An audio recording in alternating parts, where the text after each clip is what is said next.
Across the land, news of the noble deeds of the knights of the Retro Roundtable has spread. Mostly noble deeds related to playing retro games, to be fair, but noble deeds nonetheless. Now, summoned by destiny and a series of nagging emails from me, they gather once again in the sacred keep, otherwise known as TechDweeb's mom's basement. For today, my friends, the Retro Roundtable convenes to tackle the most important question facing our world today. What is the future of emulation? Okay, maybe not the most important question, but it's up there in the top 20 or 30 for sure. But we're up for the challenge because check out this star-studded cast we have here today. We have Adin Walls, Chase Brogan, Ryan Retro, Retro Game Corps, the Retro Tech Dad, Wulff Den, Mr. Sujano, Scattered Brain, ETA Prime, VladNerd, and me, TechDweeb. Hello! And of course, we don't pick favorites around these parts, so let's ask the Took of randomness to pick for us. Alright, Took, who's it gonna be? Oh, right. Oh, heck yeah, starting off with the bang. Mr. Sujano, how's it going, buddy? How are you doing? Oh, I'm doing good. And a nice lake, by the way. Alright, let's hear it, Sujano. What do you think is the future of emulation?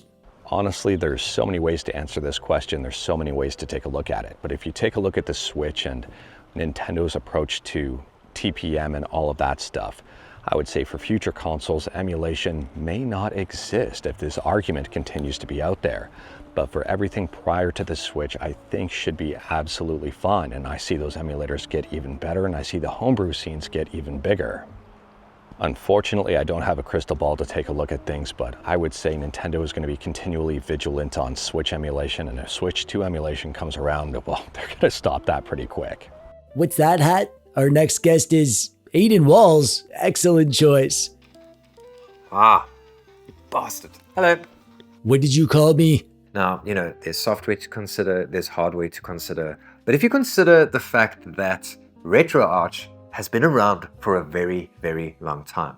And the reason it's been around for so long, I think, is because the fascination of being able to have a community-created piece of software that emulates something that you had to buy for quite a lot of money not too long ago, that fascination is always going to exist. There's the cheapskates in us, there's the pioneer spirit in us as gamers, and the future's difficult because obviously we've got legal things. The Switch emulator's been in all sorts of iterations, but there's always going to be some developer in some country that Nintendo can't reach that's going to create something. But I think the big question for me is this hardware, this whole thing of, as a creator, being so blessed to have so many devices arrive on my doorstep every single day. But I personally feel that it is going to come to an end, or at the very least slow down. I think that the bigger handhelds are going to take over. I think that we're going to have the expensive handhelds get a little bit cheaper. I'm really hoping for Steam on Android, and I feel like Steam is going to eat up a lot of emulation because we're going to be able to buy old games, new games, all sorts. We can already do that, but I think we're going to end up emulating on those devices, and I think we're going to be relegated to a few of these handhelds. I don't think this whole a handheld for every occasion is going to last. That's my opinion. You guys can let me know in the comments below. Subscribe. The Sacred Hat has issued its decree. ETA Prime, step forth. Hey. Alright, ETA, what do you think about this whole future of emulation thing? It's kind of hard to say right now, but I will tell you that the community will never stop trying to emulate new systems. At the time of making this video, you could go out to your local Target, local Walmart, buy a $30 prepaid phone, don't even activate it, and play GameCube and PS2 games on it. We've got ARM in the bag, x86 in the bag. I think developers are going to focus on accuracy, and FPGA would be the way to go, but we're still limited by that technology, at least when it comes to pricing for the average consumer. I do think that we'll see GameCube on an FPGA soon enough, but we're not sure how much that's going to cost to be able to do so. So right now, I think a lot of developers, and I know for a fact that a lot of developers are focusing on accuracy with ARM and x86 because it's very easily accessible to everybody out there. And from the depths of the woolly void emerges that TechDweeb. I know that guy. Yep. Alright, Dweeb, let's hear what you're thinking about the future of emulation. Go! Okay, so I could sit here guessing which chip will emulate which console on which emulation doodad, emulating Windows, emulating Linux, emulating Android inside a smart toaster before Nintendo erases them from existence. But like, who the heck knows what'll happen with that stuff? However, the one thing that I do know will keep growing and getting better and better is the creativity of the emulation community. This emulation stuff, this world that we're in is magical. Not just because of the games and the emulators, but because of all the extra stuff that makes retro gaming feel fresh and fun. We can emulate the same Super Nintendo games today that we could back in 1998, but it feels completely different now. Because this community is just packed to the gills with people coming up with new ideas, turning old experiences into new ones, and wrapping the whole thing in art.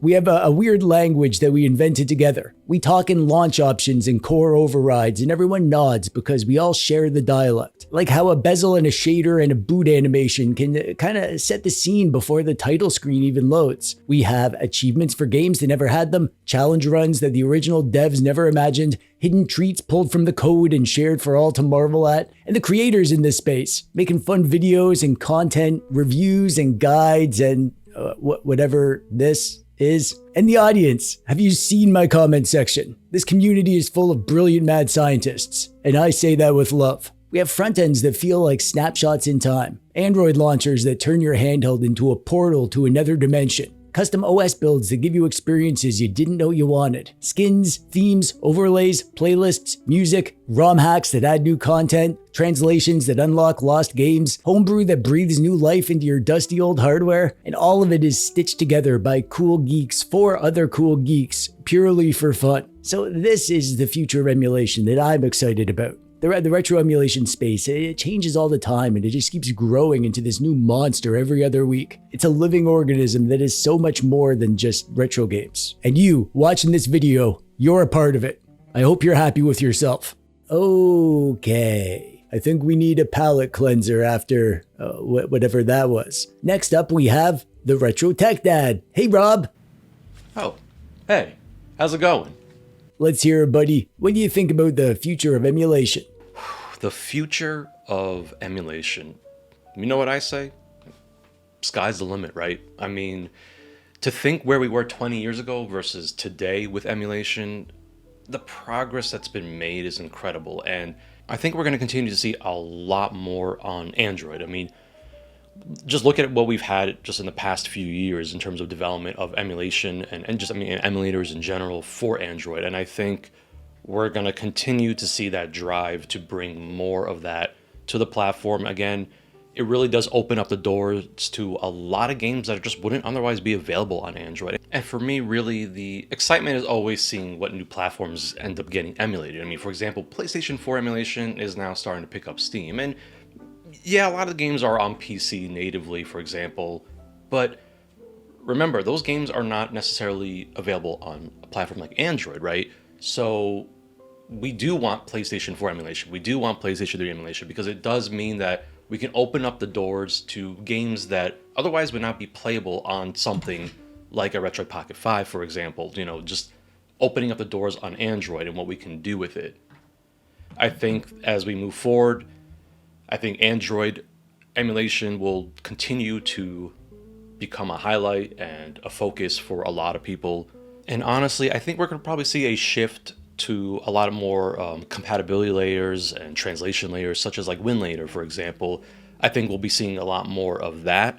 The future is exciting. It's going to be awesome to see where we end up, even just in a few years from now. I mean, just looking at PlayStation 3 emulation on Android and how far it's come, imagine where we're going to be in a year from now, 2 years from now, not only with just the progress of the emulator, but with the power and increased power of our devices.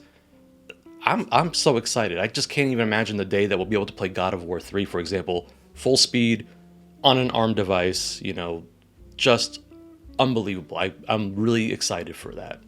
The hat is warm. That means it's ready. Let's see who's up next. VladNerd, I can't believe it. Hi, TechDweeb. All right, Vlad, no goofing around. I need to know your thoughts on this. Oh, TechDweeb, I tip my hat down to this question. This is such an important question because it basically asks if our little hobby, our emulation scene still has a future. And I am an endless optimist. Not only do I think it has a future, I think it's a glorious future. A lot of new people are coming in this emulation scene. People will soon see the first Nintendo Switch as a retro console. People will look at the PlayStation 2, they already do unfortunately, as an ancient piece of poop. And unfortunately, for me, I feel very old when I see that people consider the PlayStation 2 like that. But the emulation scene will thrive and it will be healthy and prosperous. And we, me and you TechDweeb and everybody that's watching, we are the catalysts to raising it up. I truly think that the emulation scene is still in its infancy. We are building the foundation for it still, so that future generations will have such a plethora of possibilities with emulation that we cannot even imagine now. And that's kind of my point. I like this. That's kind of my point. We have such a bright future in this hobby. Of course, Nintendo will try to stop it. Nintendo will be like jab, bad emulator. But eventually, I think they'll relax a bit as well. But until that point, we will go through a bit of hard times, but in the grand scale of things, we will be perfect. The ancient hat whispers once more, and it says, Wulff Den. Hello. Well, what do you have to say, Mr. Den? What's the future of emulation for you? Emulation over the past couple of years has been really exciting. I remember a time when N64 games didn't emulate well, at all. And now, basically all of them are one-to-one with the original console, which is sick. So that's just gonna keep happening. GameCube is getting more and more advanced now. We're gonna start to see PlayStation 2 get there. We're gonna start to see, can I say Switch on this channel? I also think in the future, a lot of these console manufacturers are starting to just adopt PC architecture onto their consoles. So games are able to translate a little better from PC over to these home consoles. So in the way future, when we start emulating the consoles we have currently right now, things will probably be way, way easier. You'll probably only need a light translation layer or something. You probably won't need so much in-depth emulation. And that is really exciting. The bleak future of emulation is the DMCA copyright laws and how they are just being thrown around all willy-nilly and no one really knows which ones are gonna be enforced and which ones aren't. Am I allowed to use circumvention software if the internet doesn't work for a certain game? If I'm not allowed to get into the crew too, can I get in on my own, or is the FBI gonna show up in my house? There's a lot of conflicting language there, and that is a little scary. So there you go. I gave you some options. What's that? What time is it, you ask? Well, it's time for another name. Hey, Ryan Retro, welcome to the show. Hello. That's the enthusiasm I like to hear. All right, buddy, give us your take on this. I think the future of emulation is going to be a lot more all-in-one applications, kind of like RetroArch or EmuDeck, which we have on the Steam Deck, but far more user-friendly. I know when I was new to RetroArch, I was just extremely confused. What is a core? Which core do I need? EmuDeck is a lot more streamlined. It kind of walks you through each step of the process, but there is still quite an involved setup process there as well. So we're actually seeing these days, believe it or not, the Apple side of things, OpenEmu on MacBooks and Macs. That's really, really simple. You just open it, throw your game files in. There's nothing to configure if you don't want to. It just simply works. And then even on iPhone, which if I get my iPhone now, we have Delta, which is the same kind of thing, but on iPhone. So you just open the application, throw your game file in, and just like that, I've got a working game on my iPhone with a beautiful interface, and I didn't have to do anything other than source my own game file. So that's something that I think could be really good for a lot of people, and it's what I hope to see in the future. I guess for the consoles that are a little bit closer to the darker gray area of that legality, they're still going to be continuing in the same way, where people make an emulator, then kind of disappear into the night. But I do hope, at least for most of the systems we have, particularly the older ones, I do hope that we get more all-in-one beautiful emulators like OpenEMU and Delta on all of our devices, Android, Windows. And I think that is what will happen, and I hope is what will happen.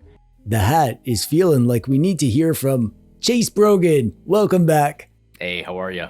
I bet you have something to say about the future of emulation, don't ya? I believe that the future of emulation it's always going to thrive. And for a wide range of different reasons. I think that, yes, there's a lot of people, and this is the controversial reason, but a lot of people like it because it's free, right? We can download games. We don't have to pay for those games. So the piracy angle of things is definitely going to keep it thriving for sure. But I think restoring and preserving these old titles is the main reason why it's going to always thrive, and it's always going to be present in the gaming community. I think that the majority of these companies, they overlook the older assets that they have. You know, yes, Microsoft and Xbox, they're always going to favor the Halo franchise. It's one of their biggest franchises. It is their biggest franchise. But there's so many old retro games that they released that just, you know, we have no access to. We can't get it through them on the latest and greatest console. We don't have any way to legally get that game anymore unless we go out and we hunt down physical copies, and not everybody has old school game consoles that they want to play on. The compatibility between those and modern day TVs and monitors, of course, there's major disconnect there as well. So I think that preservation is always going to be the driving force behind gamers and people in the gaming community really rallying around emulation and using it in that way. We're almost at the end, but I bet we have enough time to hear from Scattered Brain. Hello. Thanks for joining, my friend. I'm curious to hear what you think of this topic. I think the future of emulation is just getting more and more people involved in the community. There's passionate developers who want to help bring an end-of-life console back to life. There's gamers who want to experience older games and don't know where to start. The future of emulation is making it more accessible and easier to get started with. I remember my introduction to portable emulation with the PSP. You used to have to follow like a 20-step process. You have to quickly swap your memory cards, and then you could play a barely functioning Super Mario 64 on my Sony hardware. It was truly incredible. Now we've got things like EmuDeck taking charge, making emulation more accessible, and I think that's the trajectory to keep going down. Bring emulation to the masses. Make it not such a taboo thing that's associated with piracy or nerds. Garner a community that cares about being able to play games that we grew up with, or introducing gamers to these amazing old ones. And last but not least, Retro Game Corps. Holy jeez, we almost forgot about you. Yeah. Hey, I don't control the hat. It's got a mind of its own. True. I mean, I can't fault that. All right, take us home, Russ. What's the future of emulation going to be like? I think that going forward, the future of emulation is not really going to change all that much, other than additional capability and processing power and whatnot. Ideally, I would love to see, a world where we can actually purchase our games, like a virtual console or whatever. There's a storefront out there, and I want to play that game. I want to own that ROM. I want to pay $5 so that the people that own the license for that are happy about it. I'm happy about it. I don't have to, feel like I'm pirating or whatever. That's where I want to get to, but I don't think that we'll ever actually get there because there are so many different competing interests when it comes to who's licensing it, who's going to own the storefront and all that kind of stuff. So unfortunately, that's an ideal thing. I would love to see that, but I don't really see it in today's reality, just the way business works. And so I think that we will still see a very homegrown kind of software developers making emulators, bring your own ROMs kind of experience. That's probably just the future of emulation going forward. We will probably see, additional systems being emulatable. We'll probably see some being taken down by the, main companies and whatnot. I don't think we'll ever actually see a true legal battle about any of this kind of stuff. It'll probably just be this kind of cat and mouse game that we're seeing right now. Now, that does sound kind of doom and gloom, but at the end of the day, it is still really cool that we have a means of emulating this stuff in the first place. And I do think that, we will be able to emulate other systems better later on as well. But if I had to guess, I would say that, the future of emulation is going to be very similar to what we're seeing now in that whole kind of gray market area that we work in. And that's it. That brings us to the end. The future of emulation. You heard what we think, but now it's your turn. Let us know what you think about this in the comments below. And while you're down there, make sure you check out all the links to all the other channels of all these fine nerds, and also the playlist of previous Retro Roundtable episodes. And also click subscribe, and also click the like button, and also do the other stuff that YouTubers like you to do. I mean, you probably have nothing better to do, right?